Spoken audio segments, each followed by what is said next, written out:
Hi, today I'm running with SONY XPERIA 5 Mark IV and I'll show you how to enable and disable NFC on this device.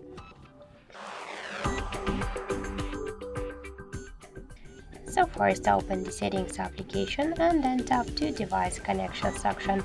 Click down to connection preferences, scroll down and tap to NFC section. Now just to turn on or turn off the NFC, we should use this switcher and that's it. Also get one more way how we can do that. Just open notification panel shortcuts and after that find here the NFC icon. If you don't see this icon, just click to this edit icon, scroll down. Okay, so we can't use the NFC from the notification panel shortcut, so you should only just open the settings, tap to device connection preferences and then use here NFC.